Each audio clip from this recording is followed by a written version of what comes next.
Hey guys, it's Debbie Potts, and I have a guest on the show today to talk about how we can improve how we age, as I am on a mission to help you, even those endurance athletes who think they're invincible.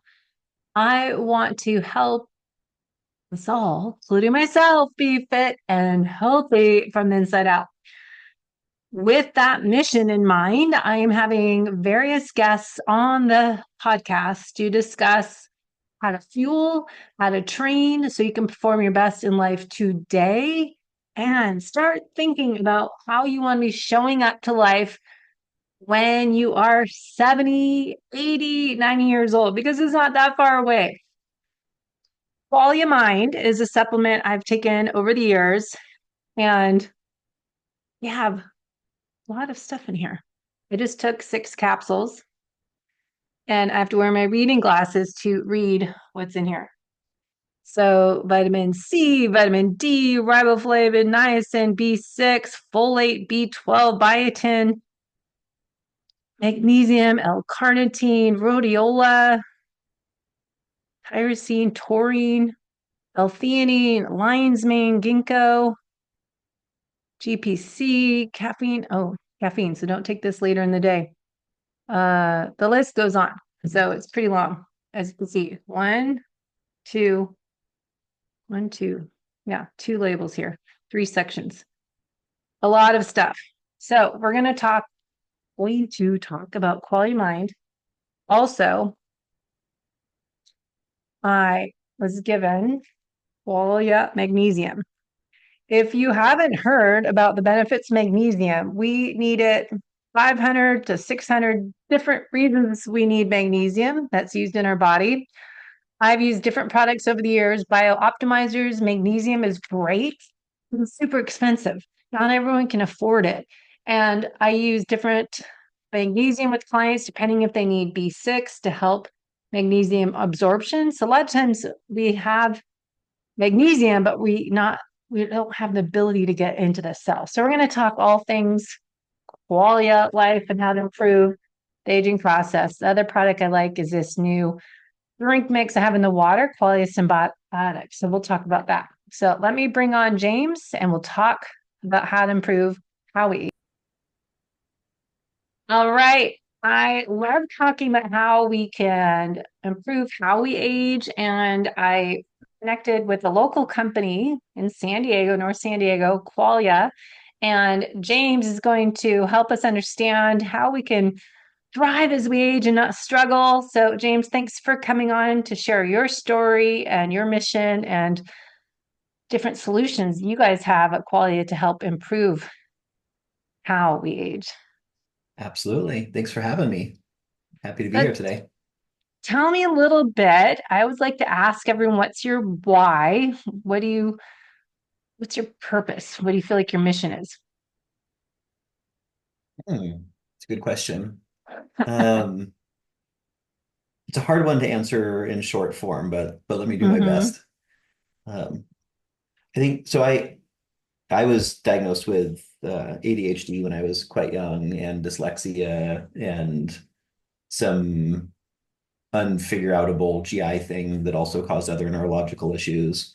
Um, and so, I had a lot of my own struggles growing up, and spent a fair amount of my early life in kind of internal struggle and suffering.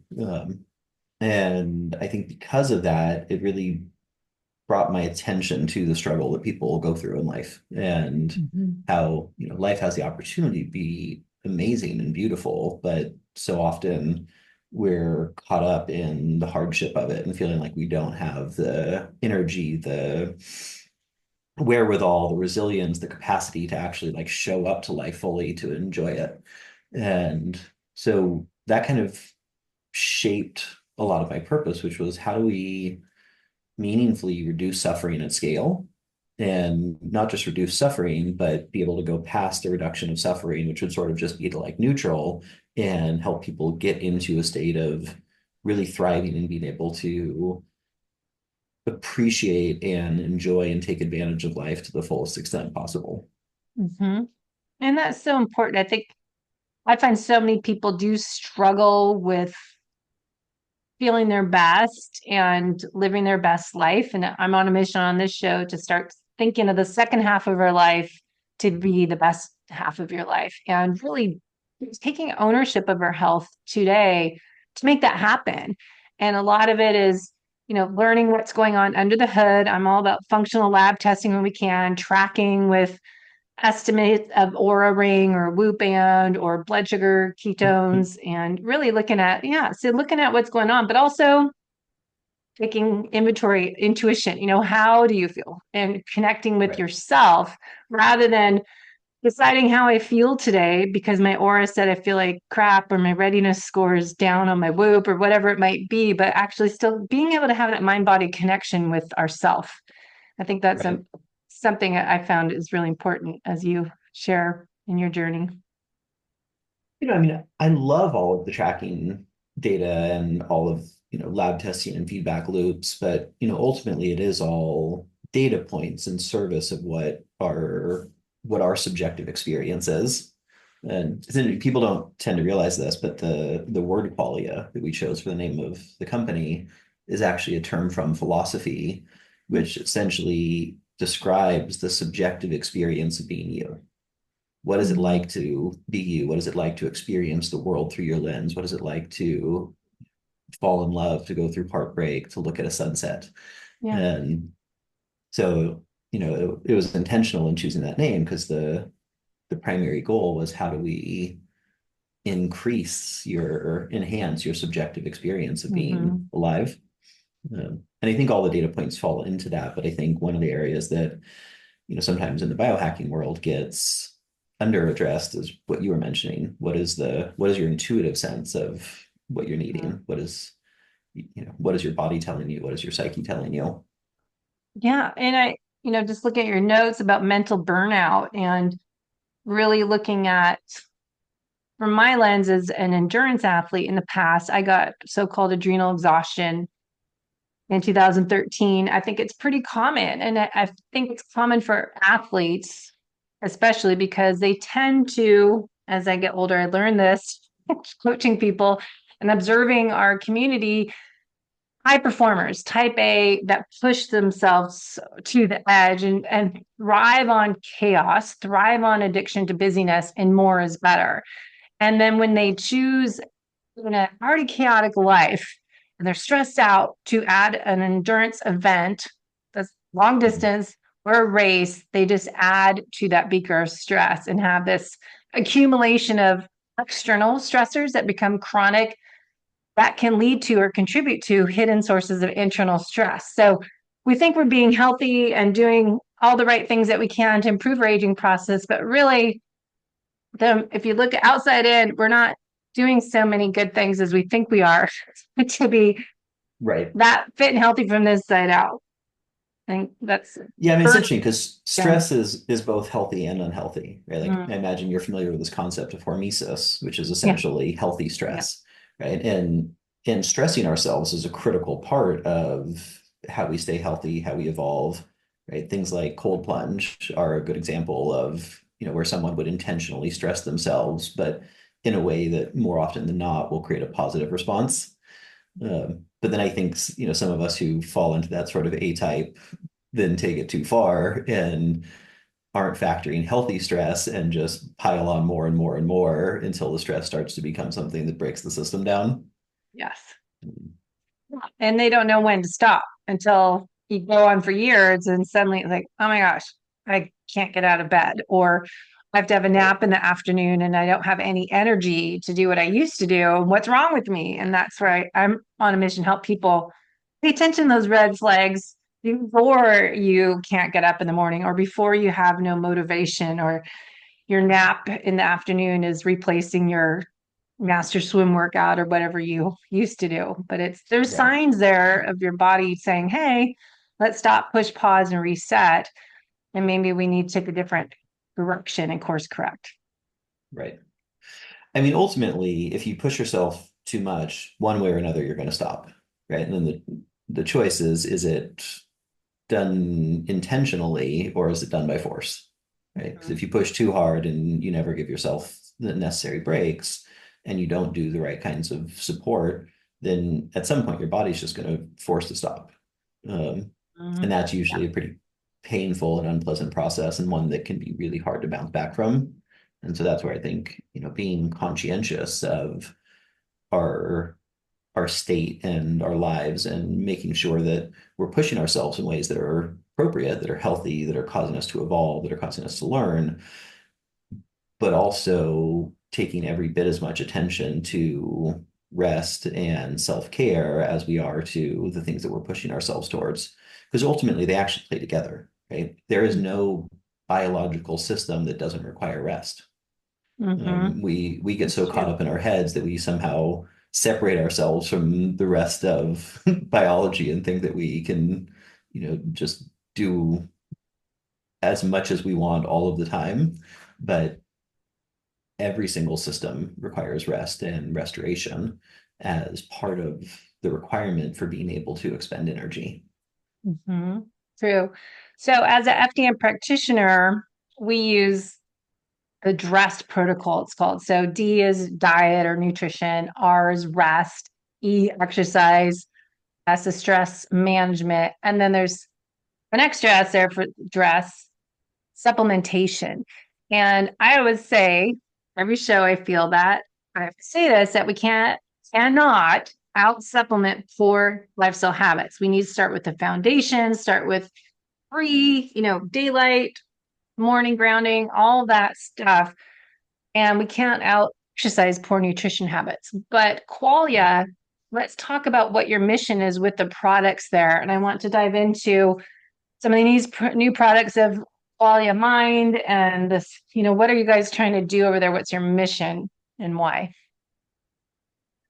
Yeah, I mean, our mission is really to um, enhance the human experience, to provide the right kinds of education, the right kinds of products, nutrition, so that people can live at an optimal state, so that they can not be brought down by the stressors of life. But more than that, it's being able to provide sort of optimal education, optimal supplementation, so that we can go through life in the most beautiful possible ways. Mm-hmm. Yeah. And yeah, I mean our mission has evolved over time as we've gotten into more areas. When we first started, we started off with in cognition, because it's a central need for virtually everyone. There's almost no one Mm-hmm. who doesn't want their mind to be sharper, doesn't want to be able to process information more quickly, have stronger memory. Um, and originally, the vision for the company was, uh, through some of my own both crashes and then experiments. I came up with this question of, could we make something that would substantially improve intelligence? And looking at that in a very broad sense, right? Most of the time when people think intelligence, they just kind of narrow in on focus and attention span. And that's critical, but you also want to pay attention to things like discernment and critical thinking and the ability to hold nuance and complexity. And so, could we dramatically increase intelligence? And then could we significantly enhance people's subjective experience? Could we make people feel more confident, more competent, have a better outlook on the world? And lastly, could we stimulate the parts of the brain and nervous system responsible for things like compassion and empathy? And the idea Yeah. was that if we could do all of that, which before we started was a genuine if, right? Like it wasn't something anyone had ever set out to do because it's insanely hard. Mm-hmm. But if we could do that, not only would that create a dramatic improvement in the quality of life of the people that we touched, but it also had the potential of being able to bring a lot more attention and skill and resources into addressing hard problems of the world, right? Mm-hmm. If there was a large population of people who were more intelligent, more competent, and more empathetic, so they had an intrinsic motive to use their greater capacity not only for taking care of themselves but for the greater good, that had a really big potential implication. And so that was essentially where we started. And then we spent a few years in hardcore R&D being able to developed that initial formula and a scientific model that allowed for that kind of development. Mm. And then once we had that, we realized that the scientific model we had developed also lended itself to substantial upgrades in all domains of human health. So then we Mhm. started to turn attention into longevity and sleep and any number of other areas. So looking at Qualia Mind, this has a lot of stuff in it. As I said in our intro when I was before you got on, what are the ingredients in here for it? I'm sure there's information, but just summarize what does all this mean to help us improve our minds? Yeah, yeah. So I mean, as you mentioned, there's quite a lot of ingredients. That's sort of what we're known for, is we do complex formulation. Um, a big part of our thesis with mine, but really any of our products, is first and foremost, we're working to bring the system into balance or into homeostasis. There's a lot of products on the market, both natural and prescription, that are sort of designed to override natural systems, right? Obviously, in the cognitive space, you've got tremendous numbers of people who take things like Adderall, which will dramatically increase dopamine, which will give you much better focus and attention. But when you increase dopamine disproportionate to all of the other neurotransmitters, you get really good attention, but you actually get reduced critical thinking skills and reduced discernment. And it starts to shut down the parts of the brain responsible for things like presence and compassion. So you become really driven with less ability to discern if what you're working on is actually worth working on, and less care about how it impacts others. Right. Mm, And so that was something we never wanted to do. We wanted to take the time to really understand how human physiology works, and then how do we support it to do what it does better. So it's first bringing the system into balance, and then what would be referred to as increasing homeostatic capacity. So once it's in balance, then how do we increase capacity, but in a comprehensive way that touches all relevant points? mm, And so, a lot of the ingredients in there are like precursors to all of the different neurotransmitters that you would need. Um, and that way, your body can produce more or less of what's needed in real time in response to the world around you. Right? mhm, Sometimes you're diving into a deep creative project, and that's a certain type of neurochemistry. And sometimes you're going to spend an entire day, crunching numbers on a spreadsheet, and that's a whole different thing. And sometimes you're going to mm, go out on a hike and meditate, right? And like mm, all of the different things that we do in life require different types of chemistry. And most of us don't get the sort of base nutrients that are needed in our diet. And then to the extent that we do, we burn through them due to more stress than human physiology is really designed for. And so over time, we start to lose some of our capacity to adapt to life.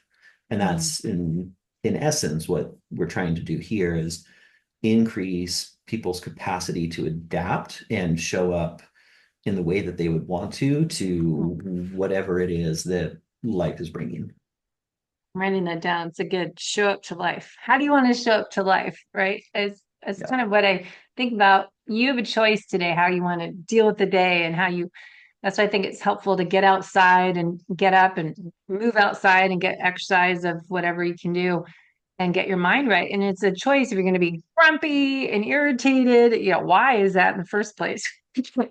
Really Right. thinking that it's my choice how I'm going to show up today and be a person, hopefully, that can inspire other people or give energy to other people and pay it forward.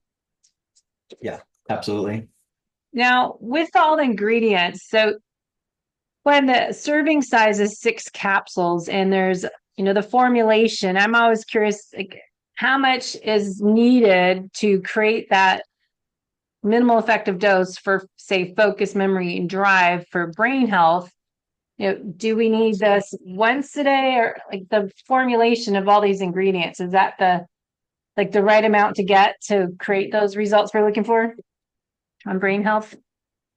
Yeah, I mean, it definitely depends on the individual, right? It's like six capsules is a standard dose, and that sounds high, but as you saw, there's a lot of ingredients in there, and we're using full therapeutic doses of each of the ingredients that we select. Um, and for some people, that's perfect. For some people, that is too strong. So usually, I recommend for most people to start at three capsules and then Mm-hmm. sort of progress up over the course of a number of days and find what the right spot is. Because, you want to be in a place where you're getting everything you need to feel alive and vibrant and clear-headed, but you don't want enough stimulation that you feel, you know, anxious or jittery or any of that, which doesn't Mm-hmm. tend to happen with the product, but if someone's very sensitive, it can. Um, Because it has some caffeine in it from coffee berry, 100 milligrams, micrograms. Yeah. And then Milligrams, yeah. there is a lot of B12, 4,000%. So you don't want to have this later in the day because it should No, I give mean you this energy, is right? designed. Yeah, I mean mine is designed for being taken first thing in the morning. For most people, it'll turn your brain on for about 10 hours. And the amount of caffeine in there is actually fairly low. We're not really using it as a meaningful stimulant. For people who aren't aware, like a standard small cup of coffee is usually around 120 milligrams.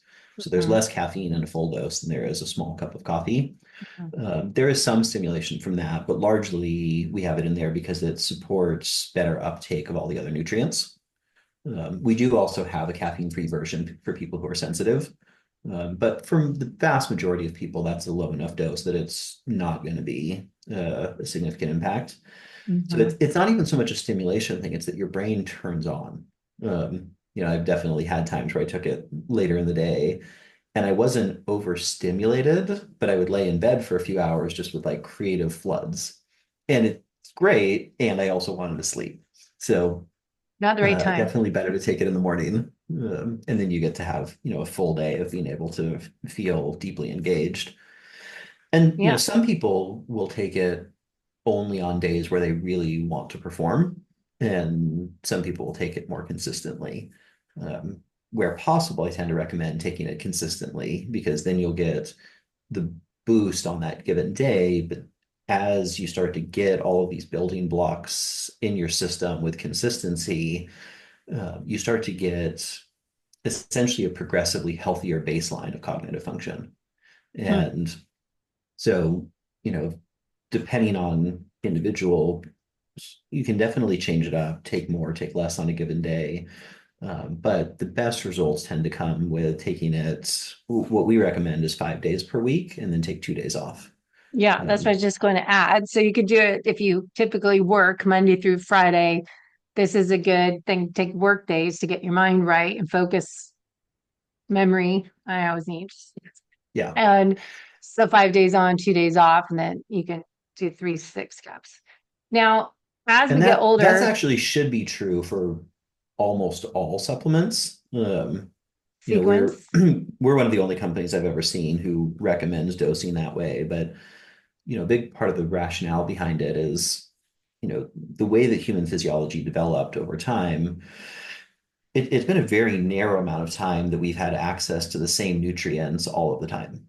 Right now, you can go into the store and buy an apple any day of the year, but that's not actually how nature operates. Mhm. And our physiology developed where there was a continuous rotation of nutrients. And Mhm. so we're oriented towards being able to get, a large amount of something for a period of time and then not get it. When we start to have the same thing every single day, it often actually becomes less effective. Our body starts to kind of numb to it.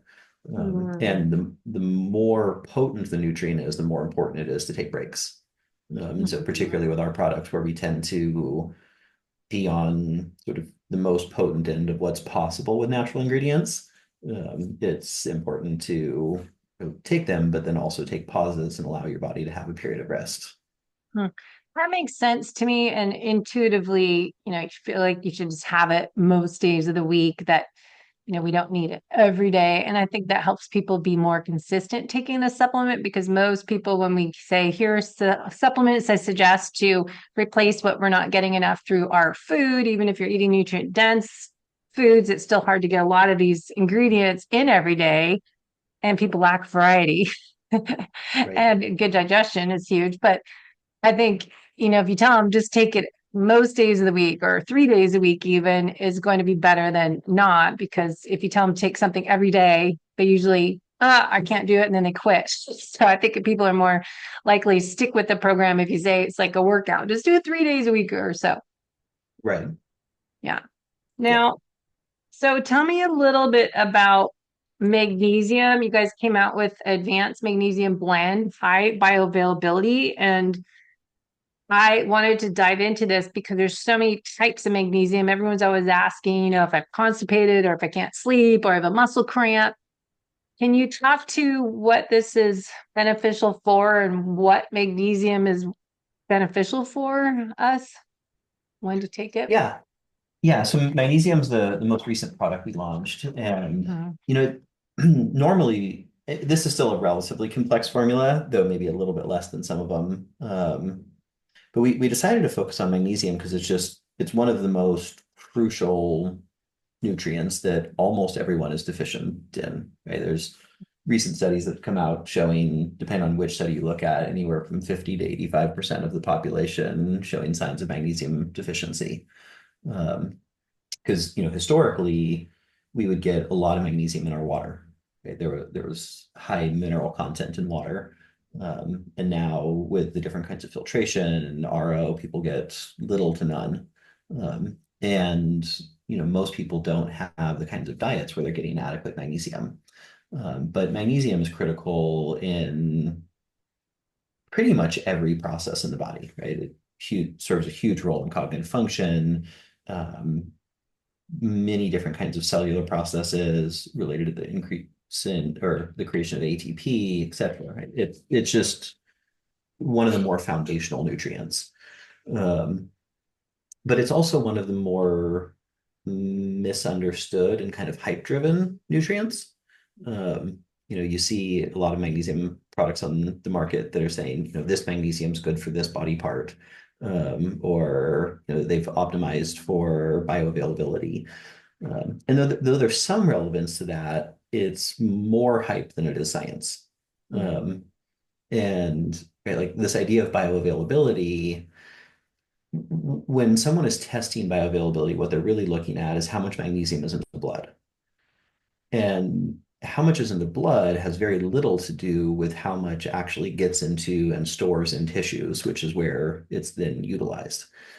So in our research process, what we were doing was not just looking at the different forms of magnesium from a bioavailability standpoint, but actually looking at all the retention studies that had been done and seeing which forms were able to actually make their way into muscle tissue and brain tissue and all the various different tissue types. And so we ended up selecting 9 different forms of magnesium that were able to support both bioavailability, but ultimately retention in all the different tissue types. And then paired that with 70 trace minerals, Mhm. which again just supports better uptake and better utilization of magnesium. And that's with the Aquamin is the trace minerals, Mhm. and then seawater mineral complex and boron are the minerals added, right? Yep. Yeah. Now, the magnesium, so magnesium, I have reader glasses on, I still can't read. Magnesium, Aquamin, and then there's talk about the different ones in here. Magnesium citrate, bioglycinate. There's a lot of different ones in there. So do you Right. think they work better together as a combination of the 9 different forms versus, people take this for that? Yeah, I mean, so a lot of our choosing was based on where there was available clinical studies that have been done on the different forms. And so, like for instance, it was magnesium citrate had some really interesting studies on its impact on noise-related hearing reduction loss. Mm. right? So, when we're exposed to too much noise, it can create hearing loss. That's an issue that's become dramatically intensified in the last chunk of years with everyone constantly wearing AirPods and earphones and getting a lot more, sound vibration directly into the ears. Um, Or right now, my neighbor for the past week has been sawing concrete and it's killing my ears, trying to right, ignore it. But there's that sound. And when the yard guy comes and uses a blower around your yard nonstop, that sound, as well as wearing ear pods all day long, having sound in. So, yes, right. I'm laughing because I'm like trying not to listen to that sound killing my ears. But yeah, So, so sorry. so that one had some really interesting studies in that space, which was, a big driver Yeah. in why we chose it. It's likely that with with more and more studies done, many of the forms of magnesium that are common will have similar impacts on different tissue types. But it's is often the case with natural ingredients. There's a limited amount of clinical data available. And so, our orientation whenever we're doing product formulation is we consume all of the literature that exists already. So any animal studies, any human studies, and then we try to make the most intelligent extrapolations we can from that. It's Mm-hmm. entirely possible that, you know, we didn't need 9 forms. Maybe 7 would have done the same thing, but based on the literature that was available and looking at which forms were able to show the most impact on particular tissue types, which ones had the greatest retention, Mm-hmm. which ones had studies showing improvements in GI function or brain health. This was from all available literature, the best choices of the particular forms of magnesium, and then utilizing the doses that were most commonly studied. Yeah. So that's my next question, the dosage, because we get different estimates of how much you need to take of magnesium, but what type of magnesium per pound of body weight. And there's a range of 400 milligrams, 700 milligrams, but which magnesium, what do you guys suggest on here? It says 2 capsules is, magnesium total is 350 milligrams. So do you suggest 2 capsules? That's enough. Or if you're an athlete, you need more. If you're stressed out, you need more. What's the research say? Yeah, I mean, human physiology is so unique, right? So it's going to differ a little bit from every person. What a lot of the research shows and what some of the recommended daily values are, for men, the magnesium suggestion is usually closer to 400 milligrams per day. For women, the need is typically a little bit lower. Um, Although then that can change based on, being pregnant or not, where someone is in their cycle. You mentioned athletics, right? The more that we're working out, the more we're sweating, the more that we're tending to lose mineralization and then want to bring it back in. So that sort of 350 range is basically right in the center of what is good for most people. Um, but going back to the very beginning where we were talking about listening to our bodies, right? Listening to our own intuition, ultimately dosage should be adjusted based on what's actually working, right? And so I would say start with 2 capsules, but then experiment with 3, and see what's actually appropriate. And know that it's not always going to be the same, right? If you're in a period where you're training for a big marathon, you're working out way more, I'd probably look at having a higher amount than what might be baseline. Would it be bowel tolerance test to see if you've had too much magnesium, similar to vitamin C? Is, what's your limit if you have more loose bowels the next day? Yeah, I mean that can be a good way to track it, right? Magnesium is really crucial for healthy bowel and GI performance. But when there's too much, you kind of get an increase in peristalsis and can start to have loose bowels or a little bit of stomach upset. So if you're starting to get into that range, then it means that it's too high. And it doesn't mean you need to stop, but it means reduce dose. Um, Mm-hmm.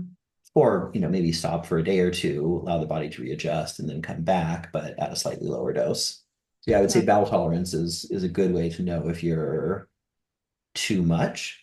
And then on the too little side, I mean, there's tons of signs, but feeling stressed, having challenges sleeping, um, feeling like your guts aren't moving enough. Those would be some of the most common signs. Also, things like muscle cramps. Um, right? Magnesium serves a huge role in the healthy function of muscles, and it's one of the most common reasons that people will get cramping either during or after workouts is not having enough magnesium. So those We can have a kind of be lot the of that in guideposts on either swimming. side. Yeah, I think the Yeah. muscle cramping for athletes tendency is to master swimming. Well, if we are kicking with the fins, and then there's a few of us, including myself, middle of the pool, cramp, cramp, cramp. So it's, a lot of it's what minerals am I low in? What's going on? I'm dehydrated, but need minerals. Now, with sleep, so we hear a lot to take magnesium to help improve sleep, as he says, that magnesium glycinate that's in here for sleep. But Mhm. then is this supplement something you can take any time of the day, or does it help her sleep, or do we need a different supplement for sleep? No, I mean that this one can be taken any time of day. I would say it's more common to take it in the evening because magnesium does tend to be relaxing. It does tend to support sleep. Um, so like personally, I take that one in the evening. But there's no harm in taking it earlier. If you take it in the morning, it might not have as much acute impact on sleep. Um, but it won't be negative in any fashion. So that one really has a lot of flexibility. Certain products, it matters a lot what time of day, right? For mine, that's definitely the morning one. For a lot of sleep products, those are going to be closer to bedtime. This one is really personal preference, but maybe erring towards later evening. Hmm. Well, so a lot of people struggle with sleep, especially as they age, and especially people overtraining. I think my sleep's disrupted. If I was working out long, I don't race anymore, but when I do hard, longer workout, your sleep's struggling or post race. And then there's those struggling as females with their hormones changing that we have poor sleep, and stress, of course, impacts sleep. So, do you find you guys have a different supplement I saw for Uh-huh. sleep? Is that beneficial for different men and women? Yeah, so we have a product called Qualia Night, and it's a really innovative and abnormal approach to sleep, right? Almost every sleep product, whether you're talking natural or allopathic, is essentially a sedative. You take it right before Mhm. bed, it knocks you out, um, or at least is hopefully going to knock you out. And though that is useful, just being unconscious doesn't necessarily speak to the quality of sleep you're going to get at all. And more often than not, a lot of the sedatives that people take actually reduce sleep quality. So you might be asleep, but you're in a light state of sleep throughout most of the night. So what we did here was we built a product that actually has no sedatives. And rather than taking it right before bed, it's taken around dinner time, usually 4 or 5 hours before sleep. Um, and it's not designed to put you to sleep. It's designed to begin to relax the nervous system in preparation for sleep so that when it's time to sleep, your nervous system is already in a place where it's easier to fall asleep. And then we're particularly focused on resetting circadian rhythms and being able to enhance the amount of REM and delta sleep that are being gotten. So rather than it being a fall asleep product, this is really focused on sleep quality. And I've used Oura Ring for 6 years now. So I've been able to see sleep data over long duration, and sleep has been one of my historic greatest issues as a serial entrepreneur. Um, when we built this product and I first started taking it, I saw over 30% increase in the amount of REM sleep and the amount of deep or delta sleep consistently, which is huge. And then that's also felt in a very big way the next morning, right? So Yeah. when you get more restorative, deep quality sleep, then you tend to wake up feeling a lot more rejuvenated, feeling kind of ready to hop up and face the day versus the sort of morning dread that I think people often experience. I think sleep, I was just recording a little Instagram video last night on the importance of sleep. Sometimes I feel that's where we need to start with to improve our health from a holistic perspective, starting with sleep over your exercise or your nutrition. I think sleep hygiene routine and optimizing your sleep quality is so essential to everything else because if you don't sleep well, you don't exercise as well, you don't have the energy to tackle the day, you don't make the as good food choices possibly, you're grumpy, Yep. you're irritable. I mean, the whole day is kind of mess if I don't get my sleep, at least.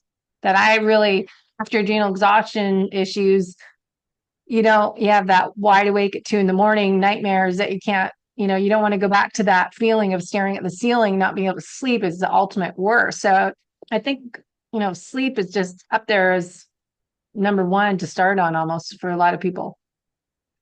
I mean, sleep is absolutely foundational. I would say in terms, like my view is in terms of lifestyle factors, it's probably sleep, then exercise, then diet, Mhm. in order of importance. They're all Mhm. crucial, and we should all put meaningful attention on each. Um, but the body's capacity to restore and heal during sleep is really extraordinary. Now, the caveat to that is that, one of the major reasons that people struggle with sleep is excess energy and anxiety, in which case, oftentimes one of the best ways to improve sleep is to increase exercise. And if you're laying down at night and your brain just can't shut off, first, if there are things in your life that you haven't dealt with, deal with them, right? Like if you're worrying about a conversation, it's like go have it, right? Don't don't avoid the topics. But a lot of times it's just we have this sort of excess built up energy, in which case exercising and burning it off can be one of the best ways to improve sleep. So Mhm. those two really go hand in hand a lot. But if people Agree. who already have exercise dialed in, then yeah, it's about emphasizing better sleep, and supplementation is a key part of that.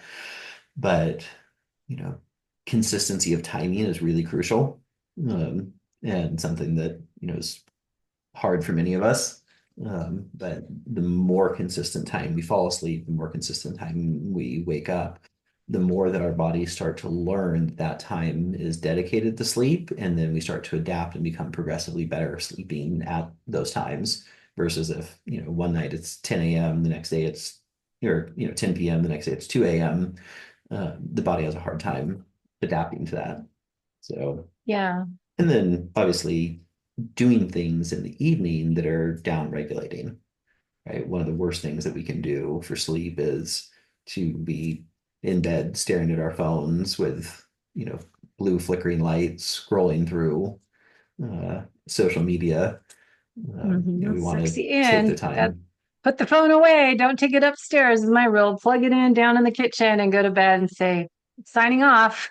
That's Yeah. dangerous. And get Yeah. I on mean, the that. more that we Get can off for an do down hour. regulating things at night, Yeah. the better. And it actually makes a difference really quickly. Like if you're really stressed, one or two nights isn't going to make a huge change in sleep. But if you consistently for a week take the last half an hour with, no screens on, and, you're meditating or doing slow breath work or giving yourself a massage or taking a bath or, whatever it is for you that's down regulating, makes a huge, huge difference.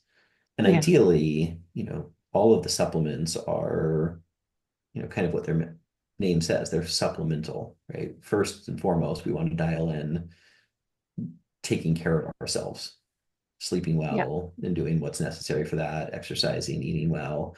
And then the supplementation has the ability to dramatically improve a healthy baseline, much more so than trying to um, offset the damage of not taking care of oneself. hmm Yeah. And that's why I was going to also the same thing when I talk about stacking, taking that magnesium or sleep supplement in the evening or both, but stacking that with your lifestyle habits as I might have it a little easier. I don't have kids, but going for a walk at sunset and then doing my stretching routine. And I stop eating 3 hours before bed. And I started using this vagal nerve stimulator well, last night was my first night, but that's my new routine is to add that little earpiece in while I'm doing my 10-minute stretching and then read a book. Don't read my phone. I mean, it is the same thing we're talking about. You can't out supplement poor lifestyle habits. You have to stack, work on those foundations, as we said, getting the right habits that help promote quality sleep and energy in the morning and working on that supplement with other things like the sauna and a red light mask and all those different things that we can do to how we start the day and end the day is important. But I think it is part of that holistic approach to being fit and healthy from the inside out is that you need a little bit of all this. But I think the supplements are something people don't want to take a pill and they just rather not take anything, but kind of like the magnesium and these supplements and quality of mind, even I think, you can't get enough through the food, even if you eat a nutrient dense diet. Now, I mean, one of the things that I think a lot of people don't realize is, like there's this idea that we should just get everything we need from our food. And in an ideal world, that would be the case, but that's not the world that we live in, right? With the amount of topsoil depletion and demineralization and everything, even if you're eating totally organic, you're Yeah. getting, depending on what foods you're eating, anywhere from like 30 to 50% less nutrient density than we would have gotten 100 years ago. And most people aren't Yeah. eating totally organic, locally farmed. And if we're getting things from large scale agriculture and factory farms, there's very low nutrient density. And then there's also the presence of all kinds of toxins that the body's not really used to. Mhm. So, supplements at this point, I would say are a pretty crucial part of any healthy lifestyle because the reality is we're just not getting everything that we need. Um, and we're exposed to a lot more stressors than our physiology is designed for, right? Really? It takes tens of thousands of years for human physiology to evolve. Wow. But all of, most of the stressors that we're oriented towards now only have existed a couple hundred years, right? Our physiology has not had a chance to adapt. We didn't Hmm. have the kinds of time pressures that we have now. We didn't have all of the toxic exposures with microplastics and VOCs and all that kind of stuff. We're we're exposed to both psychological stressors and environmental stressors in a way that the body just was never really built for. Yeah. And that's where I think Right. supplementation serves a really crucial role is being able to, again, it kind of comes back to that ability to adapt to life, right? The Adapt to life we life. live is Yep. now different than we were designed for. So what are the tools we need to function at a high level within it? Hmm. Adapt to life. That's what I have to call this episode. Tips to adapt to life. Now, last little bit. This is one of my new favorites because I got samples to hand out at our third annual podcast party I had in September here. And this tastes really good. And I do lab testing for clients. I act as a health investigator, putting clues together to figure out protocols for people and their nutrition, exercise, lifestyle habits.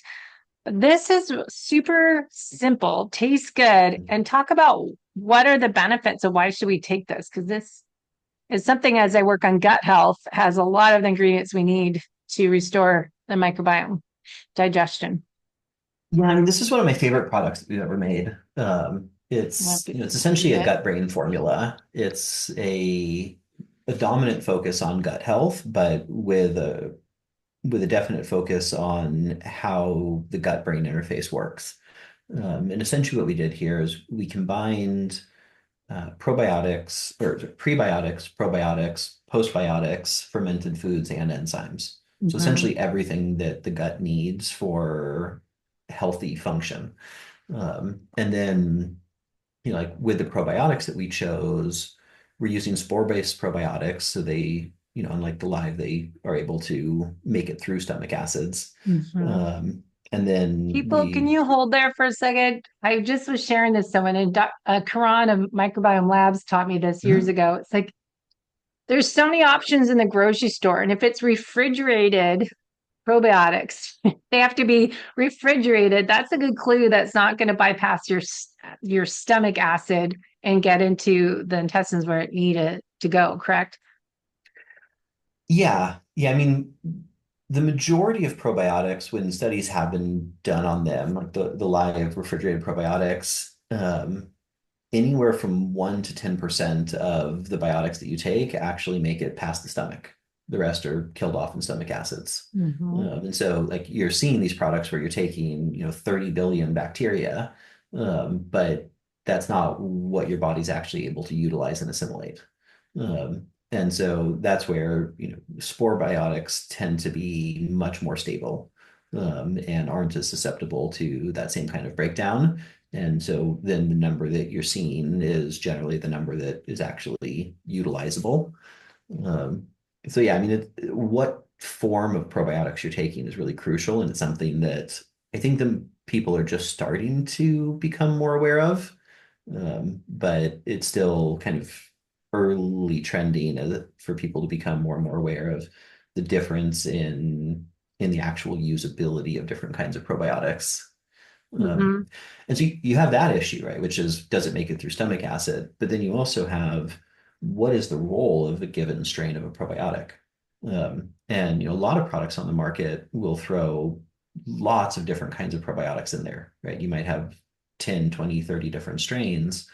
Um, and it's possible that's going to be useful, but not all probiotics are created equal, right? There's this idea of the keystone species. Like Mm-hmm. I don't know if you ever saw the documentary about Yellowstone National Park, Mm-mm. where they reintroduced wolves, right? Oh. Yellowstone, all the wolves have been hunted and killed off. So a number of years ago, they reintroduced wolves, which was the keystone species. And because of the impact that the wolves had on hunting, it rebalanced the ecosystem in such a way that all of the wildlife that had been there started to flourish more. There started to become more growth. It even actually changed the course of rivers. You look down the implications. It allowed for more beavers to come in, which then allowed for better water flow. Right. So that keystone species had this disproportionately positive effect. And it's really useful to think about the guts as an ecosystem because it is. And so when we were formulating for this product, we were really looking at what are those keystone species that have a disproportionately positive effect on the body's ability to generate and utilize all the different probiotic strains that might be needed. Um, and we've had really, really good success with that product. We've had an opportunity to do two pilot studies so far. One on GI related symptoms. We saw, depending on which thing, anywhere from about a 60 to 70% reduction within a month. So that's everything from gas, bloating, diarrhea, constipation. Mm-hmm. Then we did another one where we were looking at more psycho-emotional factors, right? Because 90% of serotonin is produced in the gut. Over half of Yes. dopamine is produced in the gut, right? And we saw that there was a significant decrease in people's tendencies towards, low depressive kinds of feelings, significant decreases in tendencies towards anxiety. Um, the gut is just so central to the health of every system. It's Mm-hmm. how our body takes in and absorbs nutrients that feed absolutely everything. So it's an area that, when tended to well with something like this, can have a meaningfully positive impact on every system of the body. Hmm. And I know for SIBO, I was listening to Dr. Ruscio podcast talking about the three different bacteria that they found that helped for SIBO is sacro, how do you say, Mhm. sacro and then a spore-based probiotic, then lactobacillus and bifidobacteria. But you guys have a lot of that in here, the bacillus, and you have a spore-based probiotic, and then you have the prebiotics. Because I think it's good to get, look at what people need, as you said, because there's different bacteria for different purposes. I think it's helpful to get a microbiome stool test done to see Mhm. where you might need more diversity, but it's, feeding the gut what it needs, good bacteria, and then the prebiotics are fertilizer to grow that good bacteria. So the good guys outnumber the bad guys. And I think it's really helpful to have it in a powder form because, again, so many clients are not consistent with taking supplements because they don't want to take another capsule and they have Right. trouble sticking with that protocol. But something as this, you could take a scoop in your water and drink it and it tastes good. And then one more thing, fiber is also, I'm always trying to see the research changes all the time for fiber, but looking at fiber for gut health, is it just beneficial having a prebiotic to help and the polyphenols combined with the probiotics as this to help improve the microbiome diversity and the health of the gut wall lining? I mean, prebiotics are essentially a form of fiber. Um, and so there is definitely fiber in here in the form of prebiotics. There's other forms of fiber that we didn't include that for some people might be really useful, but for others might not be. Yeah. And so, we were choosing the forms that would be pretty universally beneficial. Um, when you start getting into other forms of fiber, then it kind of depends on what someone has going on in their GI system as to whether it's going to help or hurt. That's it. That's it, right? So many people have irritable bowel syndrome, they have runny stools, diarrhea, or they have constipation, but telling everyone something doesn't always work because not everyone can do with fiber when they already have gut issues. So figuring out, that personalization is so key that, all right, everyone needs 20 grams of fiber a day. Well, it's not for everybody, doesn't need that. Right. Yeah. I mean, ultimately, everyone's body's so different. What we try to do is factor for those differences when we're formulating, right? So, when we're looking at product development, we're not just looking at what is the research on various ingredients and what are the synergies. We're also looking at things where there are common, well, like a good example would be, when we were formulating the cognitive product, um, there's about a third of the population that have a particular gene mutation that makes it to where they don't methylate properly. And so with something Okay. like that, depending on which ingredients you use, they could either be harmful or not. And that affects a large enough percentage of the population that we just factor that into the design. Um, Mm-hmm. so, we're generally trying to make products that will work well for virtually everyone. Ultimately, it's not possible to get something that's going to be perfect for everyone without full customization, but we've been able to achieve typically around 90% positive response for people, which is ridiculously high. Most supplements are more in the 15 to 20% range. Um, Mm-hmm. And so, we are doing the research to look at, common genetic variants, common health conditions, and how do we factor that into product design. Um, and that way the supplements can work for virtually everyone, but then it is still valuable to do things like GI testing because that can inform which foods are going to be good for you or not. Mm-hmm. Right? How much of certain things you want to be having? Are there potentially additional probiotic strains that are really relevant for you? All of that can be Yeah. informed through the right kinds of testing. Yeah, I'm a big believer of personalization, and I do metabolism testing, exercise and resting metabolism testing in Solana Beach, and I love to ideally have people do the tests and then also do the functional labs as your hormones, a Dutch test, a GI stool test. Mhm. If that tells so much information, and if we can do a food sensitivity test because those are foods, just something that might be irritating your gut, creating inflammation that you don't know about, remove them and reintroduce in 90 days after you heal your gut by adding all this information in so you're not just guessing. And there's so much opportunity out there to improve how we age, but it costs money. So I think, doing the minimal effective dose of the lifestyle habits and exercise, nutrition, eating the right nutrient dense foods that you can, but getting the supplements as these just are kind of just universal that everyone needs. But if you have Right. additional health concerns, work with a practitioner, do some functional lab testing so you can identify what other sources of internal hidden stressors that are contributing to not feeling your best self. So if you have a lot of red flags or obvious symptoms, that's when it'd be great to add in some lab testing. Absolutely.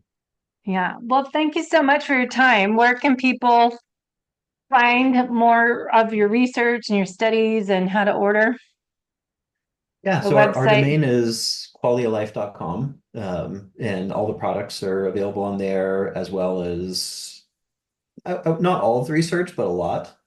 Some of it's just too technical to put up there, Yeah, but there's a science section where people can go read on the different studies that we've done, read up on ingredient research.